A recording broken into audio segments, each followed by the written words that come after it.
In the gilded halls of Renaissance Europe, where power and beauty reigned supreme, a disease emerged that would bring even queens to their knees. This is the story of Isabella of Aragon, Queen of Naples, whose extraordinary beauty became her curse, and whose face became a canvas for one of history's most devastating diseases.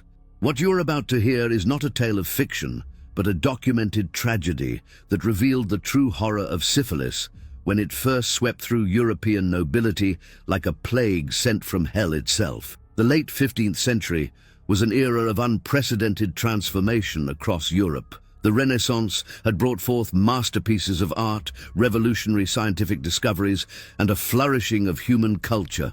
Yet beneath this veneer of enlightenment, a darkness was spreading through the bedchambers of palaces and the marriage beds of royalty. Into this world was born Isabella of Aragon, sometime around 1470, during a period when the Kingdom of Naples stood as one of the most powerful and culturally sophisticated courts in all of Europe. Isabella was the granddaughter of King Ferdinand I of Naples, born into the House of Aragon, one of the most prestigious royal bloodlines in Europe. From her earliest years, she was raised in the splendor of Neapolitan court life, surrounded by the finest tutors, the most exquisite artworks, and the constant machinations of political power.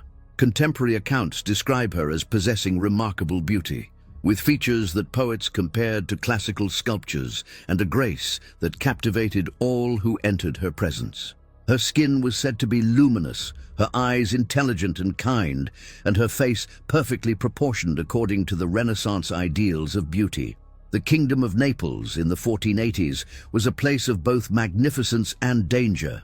The Italian peninsula was divided among competing city-states and kingdoms, each vying for power, territory, and influence. Marriages among nobility were not matters of love, but strategic alliances designed to consolidate power and prevent war. Isabella's fate was sealed not by her own choices, but by the political necessities of her family. She was a valuable commodity, a living chess piece to be moved across the board of European politics. In 1486, Isabella was married to Gian Galeazzo Sforza, the Duke of Milan. She was approximately 16 years old, and the marriage was celebrated with the extravagance expected of two powerful Italian dynasties uniting.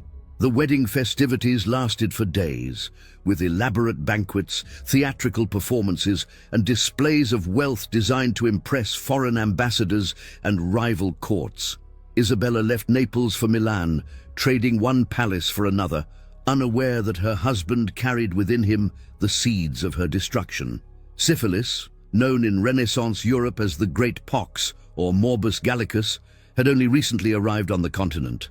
Most historians now believe the disease was brought back from the New World by sailors returning with Christopher Columbus in 1493, though this theory remains debated. What is certain is that by the mid-1490s, syphilis was spreading through Europe with terrifying speed, transmitted through sexual contact and moving rapidly through the interconnected web of noble families who practiced widespread infidelity and strategic marriage alliances. The disease was unlike anything European physicians had encountered.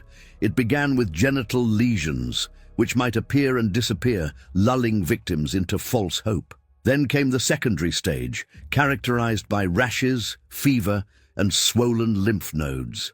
Many recovered from this phase, believing themselves cured. But the spirochete bacteria that caused syphilis was merely dormant, burrowing deeper into the body's tissues, waiting sometimes for years before emerging in its most horrific form, tertiary syphilis, which could destroy tissue, bone, and brain with methodical cruelty. Gian Galeazzo Sforza was a man of questionable health and weaker political position.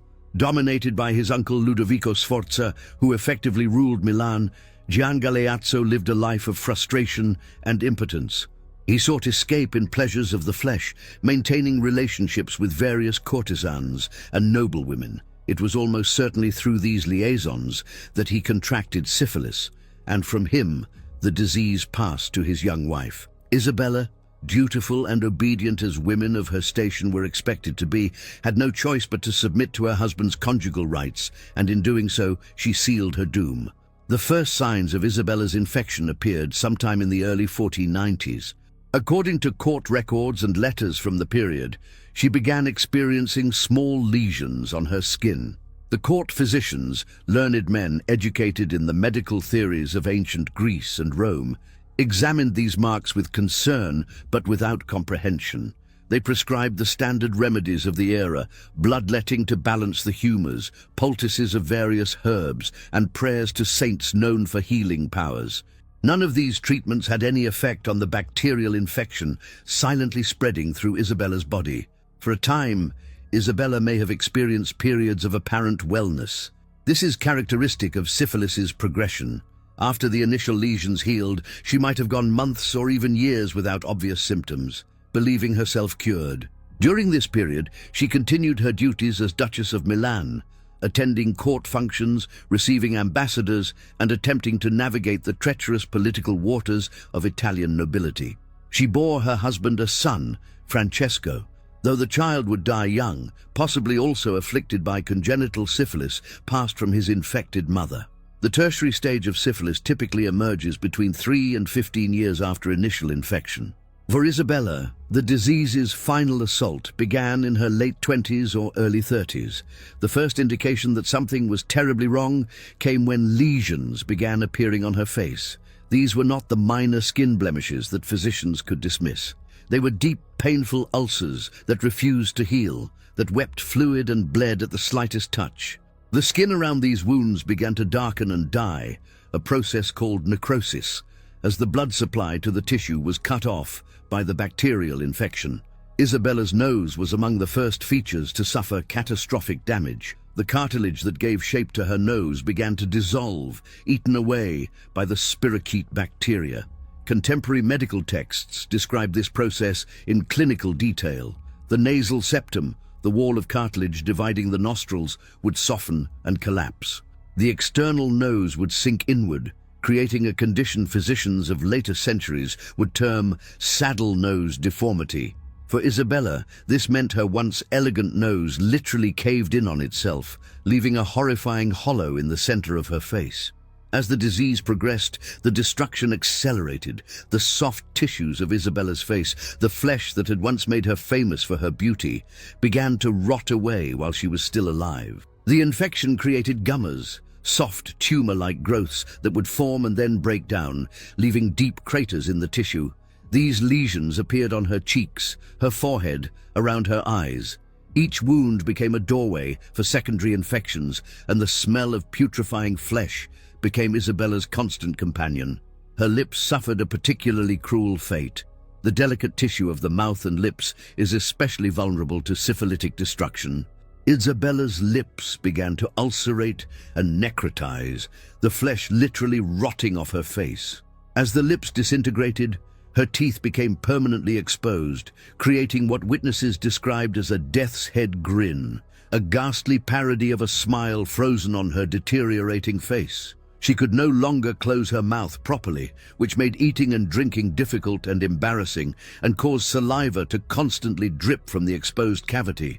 The palate of her mouth was not spared. The disease ate through the roof of her mouth, creating a hole that connected her oral cavity with her nasal passages. This condition, known as palatal perforation, made speech nearly impossible to understand and caused food and liquid to come out through her nose when she attempted to eat or drink.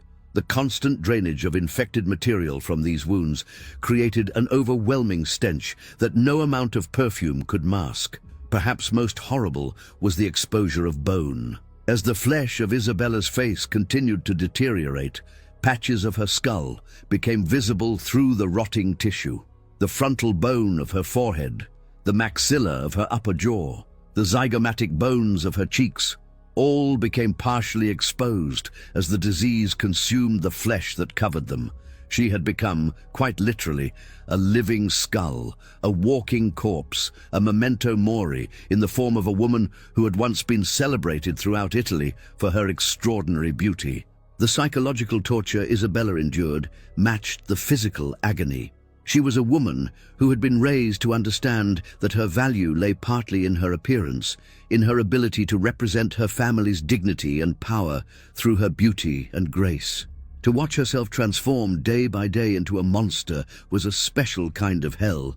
Mirrors, once her friends, became instruments of torture. Yet she could not avoid seeing the horror of her condition reflected in the eyes of everyone who looked upon her. The pain was constant and excruciating. Tertiary syphilis attacks nerve endings, creating a burning, stabbing sensation throughout the affected areas. Isabella's face felt as though it were on fire. The exposed bone was sensitive to temperature, to touch, to the mere movement of air across its surface. Eating became an ordeal of agony. Sleep was nearly impossible, as there was no position in which her destroyed face did not press against something, sending fresh waves of pain through her nervous system. Court physicians attempted various treatments, all of them useless, and many actively harmful. Mercury, which would later become a standard treatment for syphilis, despite its own toxicity, was administered in various forms. Isabella may have been subjected to mercury vapor baths, where she would be placed in an enclosed space with heated mercury, breathing in the toxic fumes. She may have had mercury compounds rubbed directly into her lesions, or been forced to swallow mercury preparations. These treatments caused their own array of horrible symptoms: excessive salivation, loss of teeth, kidney damage, and neurological problems.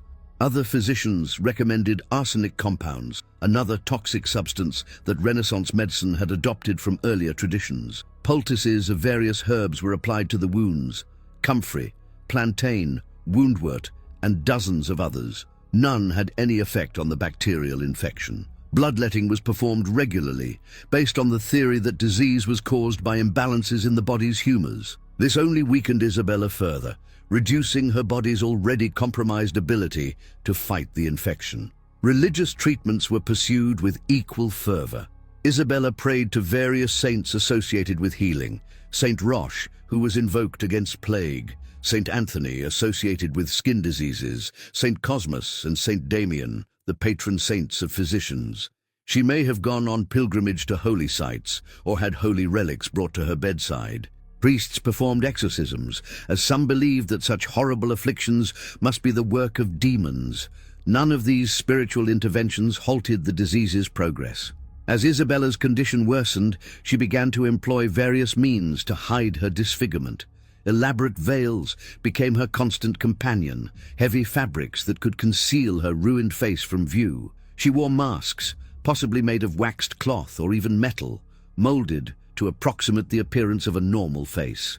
These devices were hot, uncomfortable, and could not be worn for extended periods without causing additional sores where they pressed against her damaged skin. But they allowed her to maintain some semblance of normalcy in public. Yet the smell of rotting flesh could not be concealed. Servants who attended Isabella reported that the odor of her infected wounds was overwhelming, a sweet, sickly stench of decay that pervaded any room she occupied. She tried to mask it with heavy perfumes, with pomanders filled with aromatic herbs, with incense burned constantly in her chambers. Nothing worked. The smell announced her presence before she entered a room and lingered long after she had left. The isolation this created was perhaps the cruelest aspect of her suffering. Courtiers who had once competed for her attention now avoided her. Friends found excuses not to visit. Even her own husband, himself suffering from the disease, though apparently in a less severe form, began to spend less time in her presence. The court of Milan, once a place where Isabella had held a position of honor, became a prison where she was shunned and whispered about, an object of horror rather than admiration. The disease was not content to destroy only Isabella's face. Tertiary syphilis is a systemic infection that can attack virtually any organ in the body. As the years passed, Isabella began to experience the neurological effects of neurosyphilis, as the spirochete bacteria invaded her brain and spinal cord. This manifestation of the disease was, if possible, even more horrifying than the physical disfigurement she had already endured. The first signs of neurological involvement were subtle changes in personality and behavior. Isabella, once known for her gentle disposition and diplomatic skill, began experiencing mood swings of increasing severity. She would fly into rages over minor inconveniences, screaming and throwing objects, only to dissolve into inconsolable weeping moments later. These episodes frightened her attendants and further isolated her from what remained of her social circle. As the infection progressed deeper into her brain tissue, Isabella began to experience episodes of confusion and disorientation. She would forget where she was, not recognize familiar servants, or believe herself to be in Naples when she was actually in Milan. Her speech became slurred and difficult to understand, a problem compounded by her missing lips and palatal perforation. She would sometimes speak to people who were not there, conversing with the dead or with imaginary figures conjured by her diseased brain. The dementia caused by neurosyphilis is progressive and irreversible. Isabella's memory began to fail. She could not remember recent events, though fragments of distant childhood memories might surface with startling clarity. She would ask the same questions repeatedly, unable to retain the answers. Her ability to perform even simple tasks deteriorated. Activities that had once been automatic, like dressing herself or using eating utensils, became impossible challenges that left her frustrated and weeping. Hallucinations plagued her days and nights. She saw visions both beautiful and terrible, angels and demons, childhood friends and enemies from court intrigues, scenes from her past replayed with disturbing variations. She heard voices speaking to her, sometimes comforting, sometimes accusing her of sins, real and imagined. The line between reality and delusion blurred and then vanished entirely. Isabella existed in a twilight world where past and present, real and unreal, mixed together in a confused jumble. The physical symptoms of neurosyphilis added to her torment. She experienced seizures during which her body would convulse uncontrollably while consciousness fled. These episodes left her exhausted and disoriented, often incontinent, adding humiliation to suffering. Her coordination deteriorated. She stumbled when walking, dropped objects she tried to hold, and eventually became unable to walk at all without assistance. Chronic pain was another gift of neurosyphilis.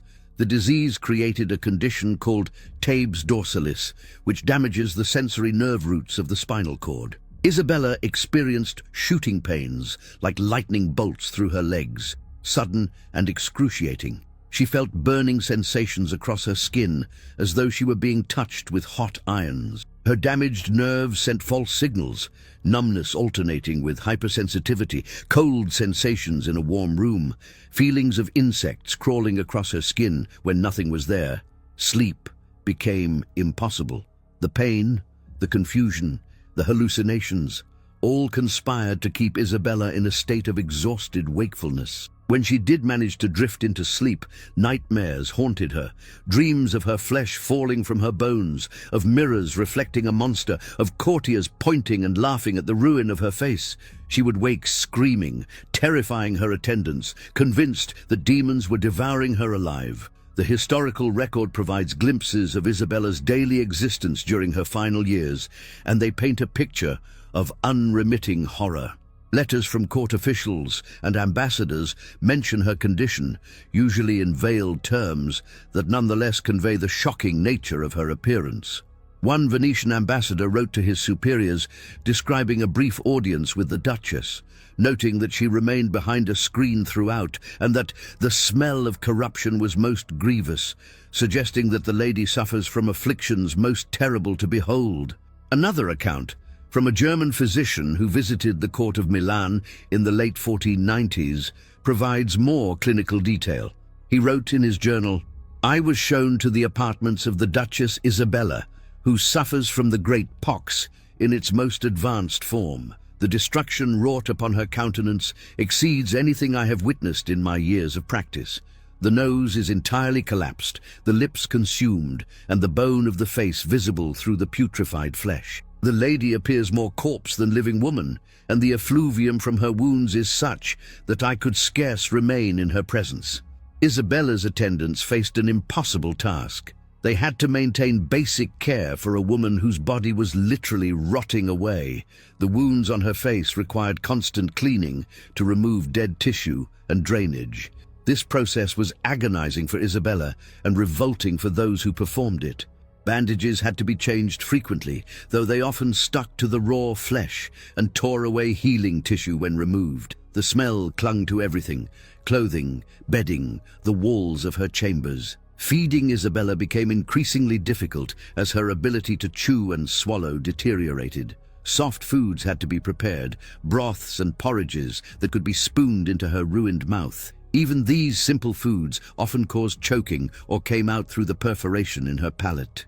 Weight loss was inevitable, and Isabella's once healthy body became skeletal. Her skin, where it remained intact, hung loosely over prominent bones. She looked ancient, though she was still only in her 30s. The question of contagion haunted everyone at court. In the 1490s, no one understood how syphilis was transmitted. Some believed it spread through the air, like plague. Others thought it came from God as punishment for sin. Many feared that merely being in Isabella's presence could result in infection. This fear, whether justified or not, contributed to her isolation. Servants who attended her were often those who had no choice, criminals or debtors working off obligations rather than trusted long-term attendants. Isabella's husband, Gian Galeazzo Sforza, died in 1494, officially of natural causes, though many suspected poison. He was only 25 years old and had shown symptoms of syphilis himself, though nothing approaching the severity of Isabella's condition.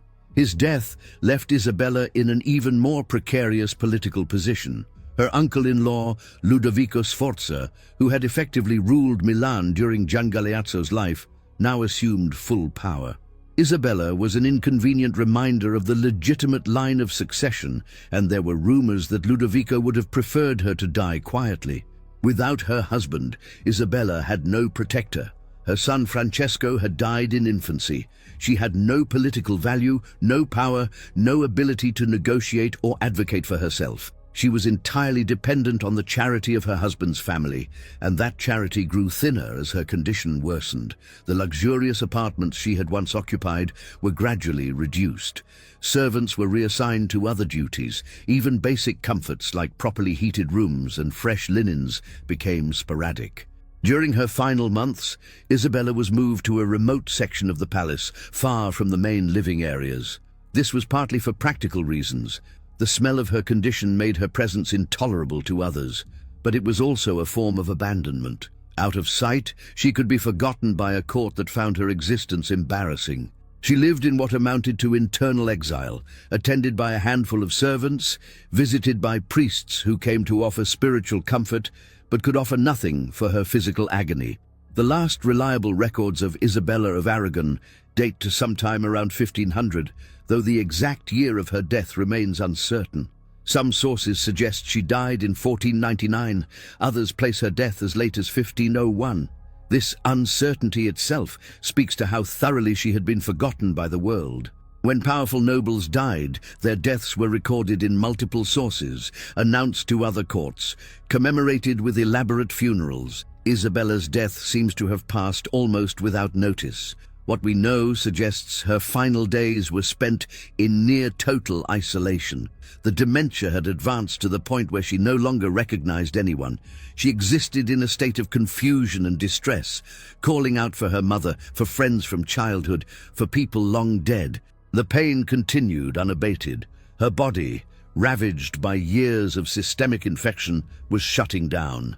She likely died from a combination of the disease itself and secondary complications, perhaps pneumonia, perhaps septic shock from the constant infection of her facial wounds, perhaps simply exhaustion from years of suffering. There are no detailed accounts of Isabella's death, no descriptions of her final moments or last words.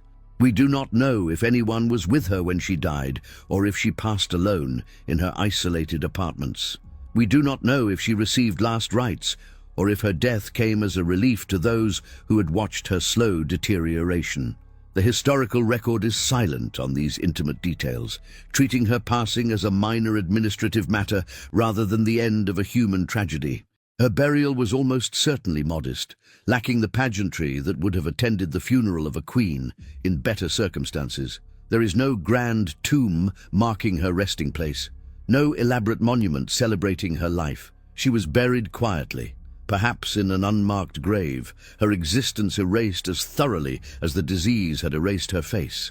The woman, who had once been celebrated for her beauty, became a footnote in history, remembered not for her accomplishments, but for the horrible manner of her suffering. The tragedy of Isabella of Aragon extends beyond her individual suffering to what she represented. She was one of the first documented cases of tertiary syphilis among European nobility, but she would be far from the last. The disease that destroyed her would go on to claim thousands of victims across the continent. Kings and queens, artists and musicians, soldiers and scholars, all would fall prey to the great pox. Isabella's fate became a cautionary tale, though the lessons drawn from it were often wrong.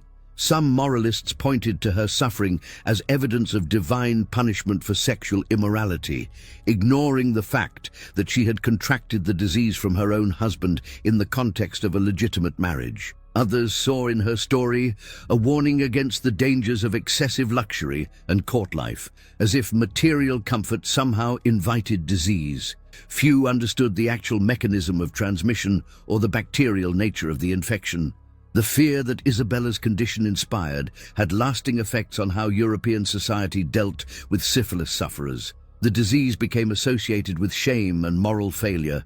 Victims were often isolated, hidden away like Isabella had been, denied proper medical care or social support. This stigma would persist for centuries, long after the bacterial cause of syphilis was understood and effective treatments developed. Yet there was also a strange fascination with Isabella's story. Artists and writers were drawn to the dramatic contrast between her former beauty and her horrible fate. She became a subject for paintings and poems that explored themes of mortality, the transience of beauty, and the leveling power of disease. In these artistic representations, Isabella was often stripped of her humanity and reduced to a symbol, a moral lesson, a cautionary tale rather than a real woman who had suffered and died. To understand the full horror of what Isabella endured, we must consider what syphilis does to the human body at the cellular level. The bacterium Treponema pallidum is a spiral-shaped organism, a spirochete, that invades the body through breaks in the skin or mucous membranes. Once inside, it spreads through the bloodstream and lymphatic system, establishing itself in tissues throughout the body.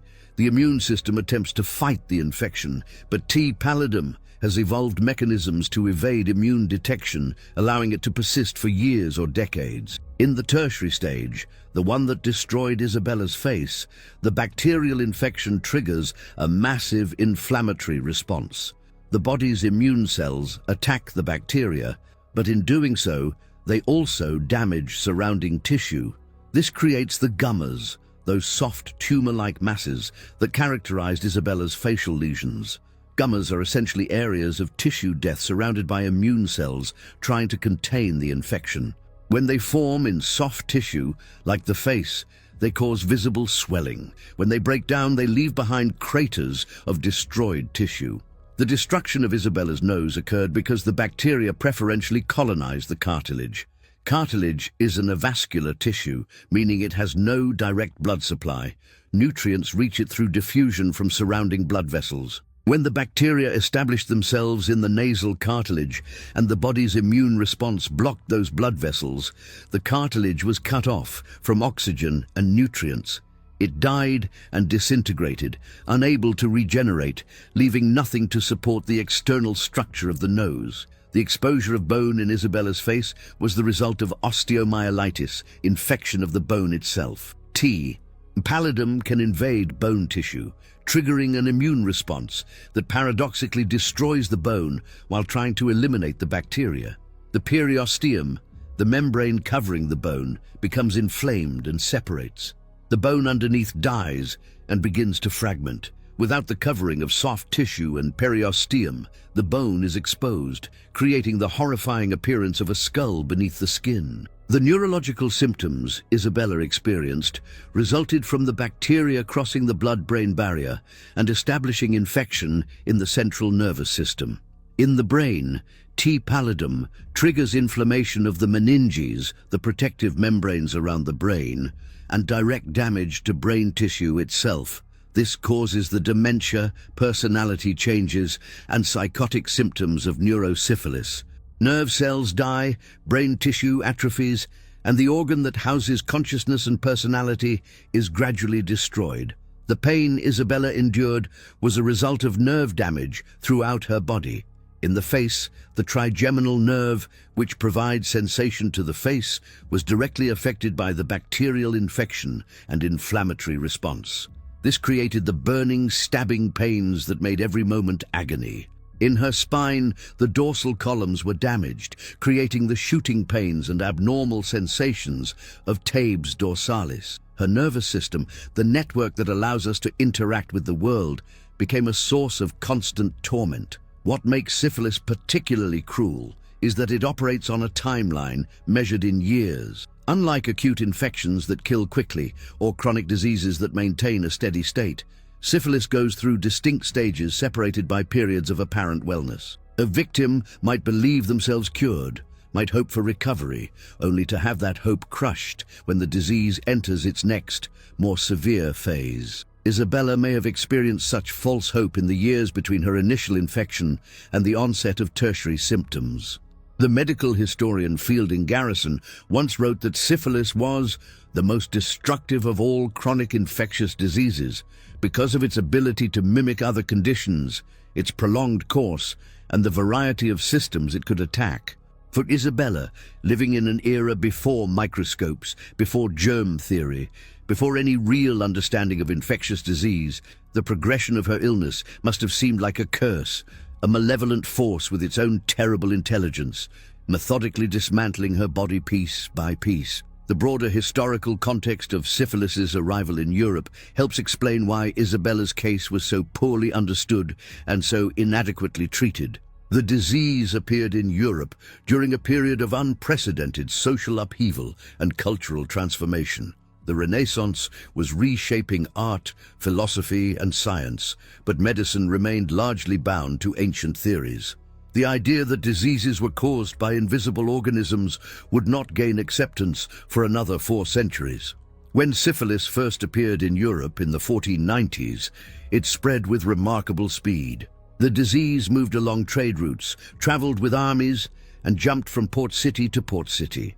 The mechanism of sexual transmission meant that the disease spread through all levels of society, but it hit the nobility particularly hard. The practice of political marriages between royal houses created a network of sexual contact that allowed syphilis to spread through the ruling families of Europe like wildfire. The disease was initially much more virulent than the syphilis we know today. Early cases often presented with more severe symptoms and progressed more rapidly to the tertiary stage. Some historians have suggested that T. pallidum was more aggressive in this period, perhaps because the human population had no previous exposure and thus no partial immunity. Others argue that malnutrition and poor overall health in the population made everyone more susceptible to severe disease. Various nations blamed each other for the disease. The Italians called it the French disease, claiming it had been brought by French troops during Charles VIII's invasion of Italy in 1494. The French, in turn, called it the Italian disease or Neapolitan disease. The English called it the French pox. The Russians called it the Polish disease, and the Poles called it the German disease. Everyone wanted to attribute this shameful affliction to some foreign source, to some other group, rather than acknowledge it as a shared human problem. The stigma attached to syphilis was immediate and severe. Unlike other diseases, which were seen as misfortunes that could strike anyone, syphilis was associated with sexual behavior from the very beginning. Those who contracted it were assumed to have engaged in illicit sexual activity, regardless of the actual circumstances of their infection. This moral judgment made it difficult for victims to seek or receive proper care. It also meant that many cases went unreported, hiding the true extent of the epidemic. Treatment options in the Renaissance were based on the medical theories inherited from ancient Greek physicians like Galen and Hippocrates. These theories held that disease resulted from imbalances in the 4 humors: blood, phlegm, yellow bile, and black bile. Treatment therefore focused on restoring balance through bleeding, purging, and applying various herbal preparations. None of these approaches had any effect on bacterial infection, but they were applied with confidence born of centuries of medical tradition. Mercury compounds became the standard treatment for syphilis by the early 1500s, based on the observation that they sometimes seemed to reduce symptoms. The treatment regimen, known as salivation therapy, involved administering mercury until the patient produced excessive amounts of saliva, which was believed to purge the disease from the body. In reality, the salivation was a symptom of mercury poisoning. The mercury did have some antibacterial properties and may have reduced the bacterial load temporarily, but it also caused terrible side effects and rarely cured the disease. Patients undergoing mercury treatment suffered almost as much from the cure as from the disease. Their gums would swell and bleed, teeth would loosen and fall out, they would develop tremors, kidney damage, and neurological problems. Many died from mercury poisoning rather than from syphilis itself. Yet the treatment persisted for centuries, in part because the natural course of syphilis, with its periods of latency, meant that temporary improvement could be attributed to the treatment rather than to the disease's natural progression. Isabella's story intersects with the lives of other historical figures who suffered from syphilis, creating a web of tragedy that connected the courts of Europe. Her husband, Gian Galeazzo Sforza, almost certainly contracted the disease before passing it to her, possibly from the same sources that infected other members of the Milanese court. The disease moved through sexual networks like a slow-burning fire, touching rulers, artists, and commoners alike. Among the most famous syphilis victims of this era was King Charles VIII of France, whose invasion of Italy in 1494 coincided with the first major outbreak of the disease in Europe. Many historians believe his army contracted syphilis in Naples and carried it back to France, spreading it throughout the continent as soldiers returned home. Charles himself died young in 1498 from head trauma after striking his head on a doorframe, but he had shown symptoms of syphilis before his death. Pope Alexander VI, the notorious Borgia Pope, presided over the Catholic Church during the height of syphilis's spread through Europe. His own court was riddled with the disease, and several of his children, including the infamous Cesare and Lucrezia Borgia, were rumored to have contracted it. The presence of syphilis in the papal court was deeply embarrassing to an institution that officially condemned sexual activity outside of marriage, yet the disease's prevalence revealed the gap between doctrine and practice. King Henry VIII of England, who came to the throne in 1509, likely contracted syphilis during his youth and suffered from it for much of his life. His medical history, including leg ulcers that never healed and increasingly erratic behavior in his later years, is consistent with tertiary syphilis. The disease may have contributed to his infamous marital history, as multiple wives suffered miscarriages and stillbirths, possible consequences of congenital syphilis passed from father to fetus. Even the Terrible of Russia, whose reign began in 1547, displayed the paranoia, rage, and mental deterioration characteristic of neurosyphilis. His increasingly violent and irrational behavior, culminating in the murder of his own son, may have been driven by a brain ravaged by spirochete bacteria. The disease shaped not just individual lives, but the course of nations, as infected rulers made decisions while their minds disintegrated. The artist Albrecht Dürer created a famous woodcut in 1496 titled The Syphilitic Man, depicting a well-dressed gentleman covered in the characteristic rash of secondary syphilis. The print includes an astrological explanation for the disease, reflecting the belief that the alignment of planets in 1484 had created conditions favorable to the emergence of this new affliction. Dürer's work helped spread awareness of the disease, while also documenting early attempts to understand it. The poet and writer Ulrich von Hutten contracted syphilis and wrote about his experiences with the disease and its treatment in a book published in 1519. His account provides vivid descriptions of mercury therapy and the suffering it caused. Von Hutten underwent multiple courses of treatment, each leaving him weaker. He died in 1523, his body destroyed by the combination of disease and toxic treatments. Girolamo Fracastoro, an Italian physician and poet, wrote Syphilis Siv Morbus Gallicus, syphilis, or the French disease, in 1530, a long poem in Latin that gave the disease its modern name.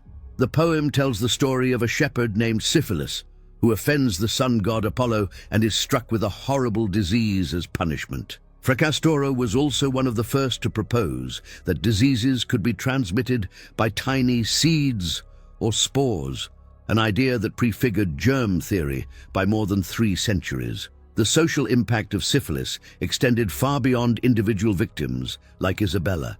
The disease changed sexual behavior, influenced moral attitudes, and shaped public health policy across Europe. Fear of infection made people more cautious about sexual contact, though this was complicated by the fact that the disease could be transmitted within marriage, from unfaithful spouses to innocent partners. Isabella's case exemplified this cruel reality. A woman who had done nothing wrong, infected by her own husband in the context of a legitimate marriage, yet suffering the same horrible fate as someone who had engaged in promiscuous behavior. Hospitals and charitable institutions struggled with how to handle syphilis patients. Many refused to admit them, arguing that they had brought disease upon themselves through sinful behavior. This left victims with nowhere to turn for care.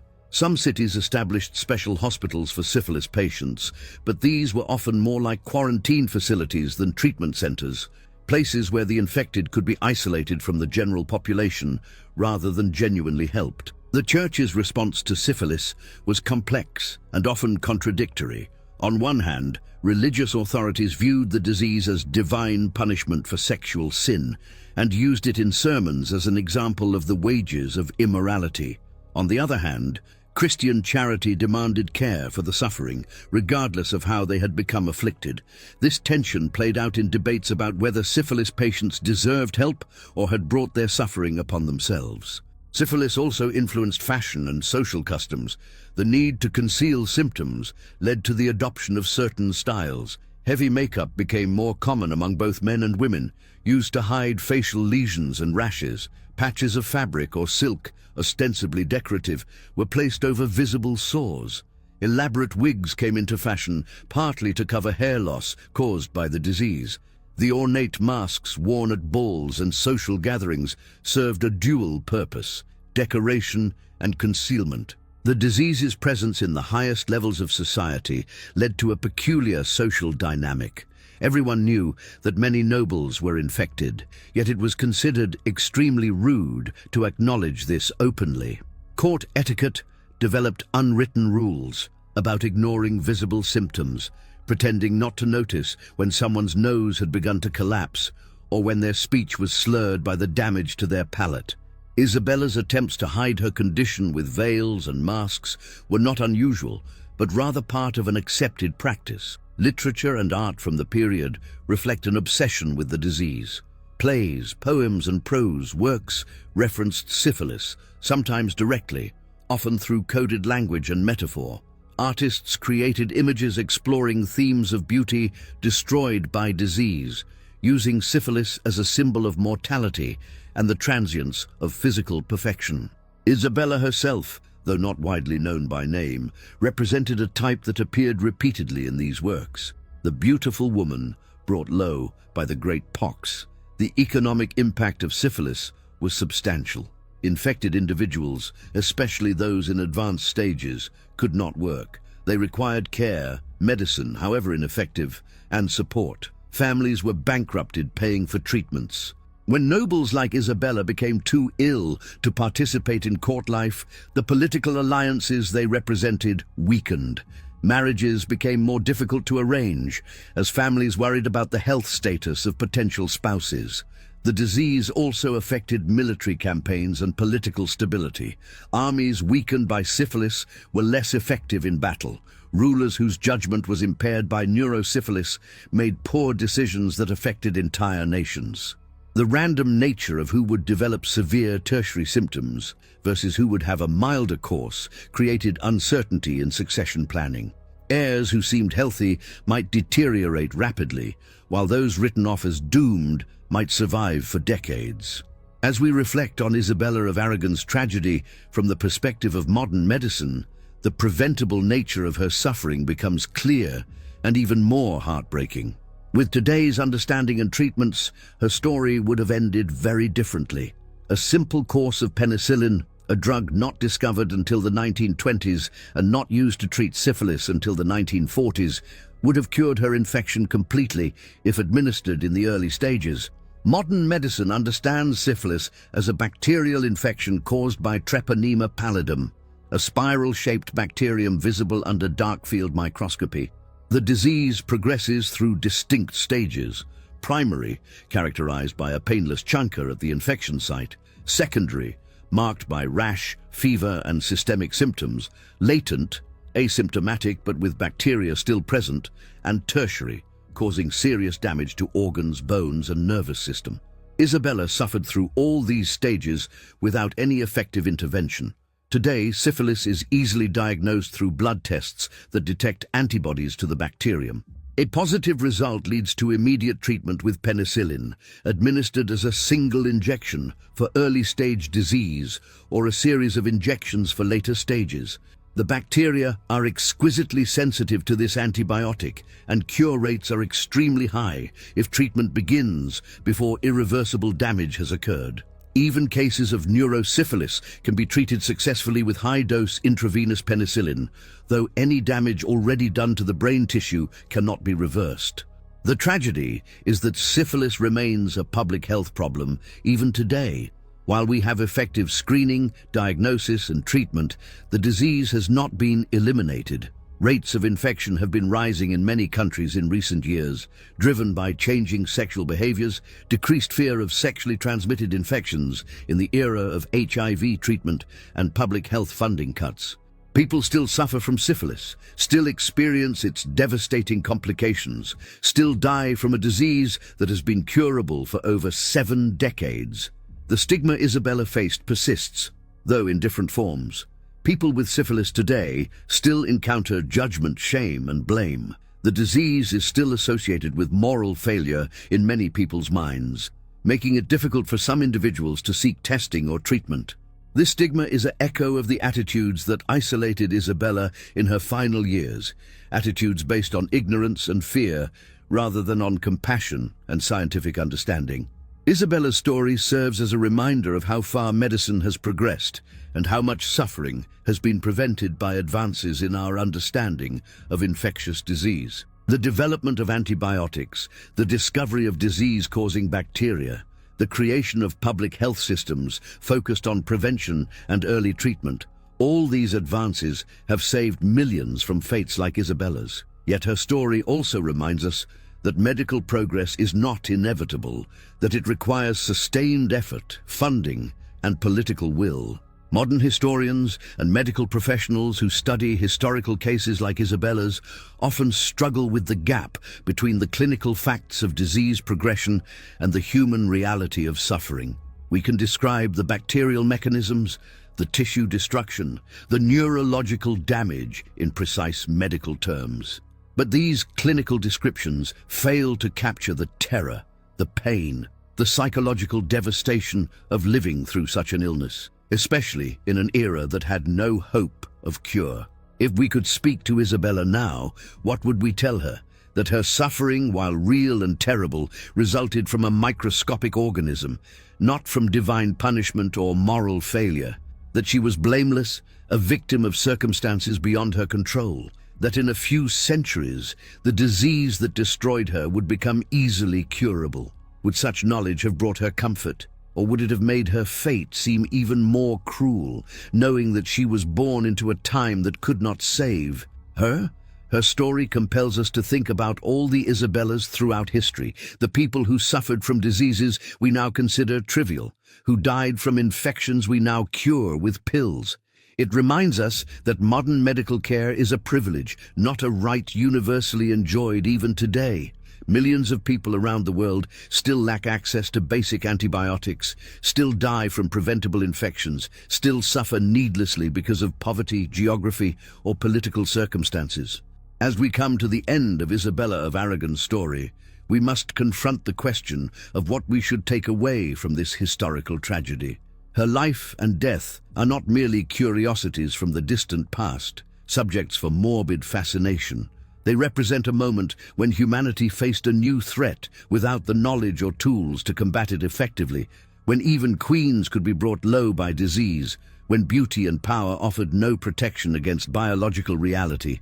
Isabella's suffering was extreme, but it was not unique. Thousands of other people experienced similar fates as syphilis swept through Europe in the late 15th and early 16th centuries. Most of their stories were never recorded, their names forgotten.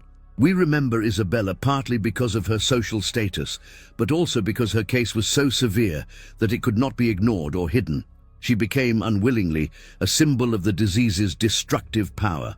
The medical establishment's failure to help Isabella reflects the limitations of Renaissance medicine. Physicians were learned, educated men who had studied the ancient texts and understood the theoretical frameworks of their time. Yet this knowledge was fundamentally wrong, based on incorrect assumptions about how the human body worked and what caused disease. Their treatments, administered with confidence and good intentions, were at best useless and at worst actively harmful.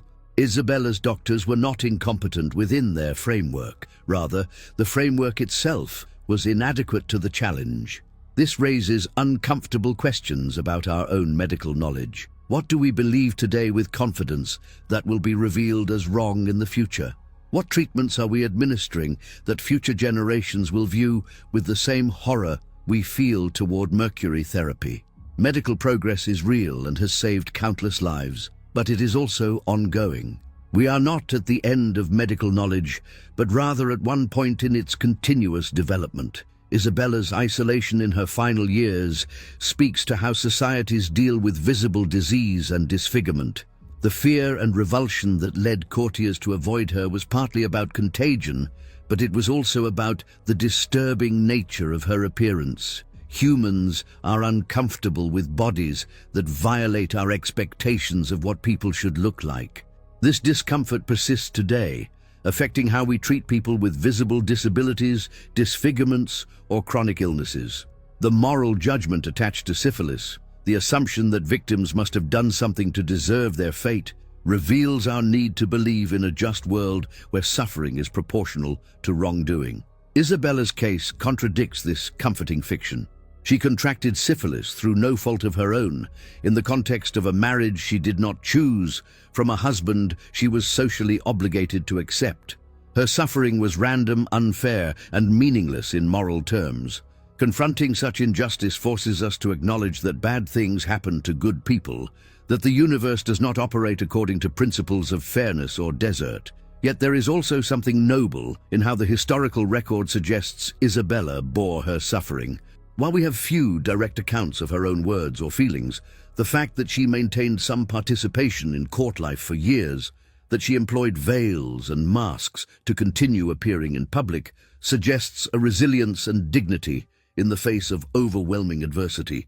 She did not choose her fate, but she chose how to face it. The parallels to modern diseases are striking. Today, we face HIV, AIDS, cancer, Alzheimer's disease, and other conditions that, despite medical advances, still cause terrible suffering and death. Like syphilis in Isabella's time, these diseases carry stigma, inspire fear, and reveal the limits of current medical knowledge. The emotions they provoke, the social dynamics they create, differ little from what people experienced 500 years ago. Human nature has not changed, even as medical science has advanced. Isabella of Aragon lived and died in obscurity, remembered more for how she died than for how she lived. We know little of her personality, her thoughts, her hopes, or her dreams. The disease that destroyed her also destroyed most of what made her who she was, both physically and in the historical record. She exists for us primarily as a victim, a cautionary tale, a symbol of suffering.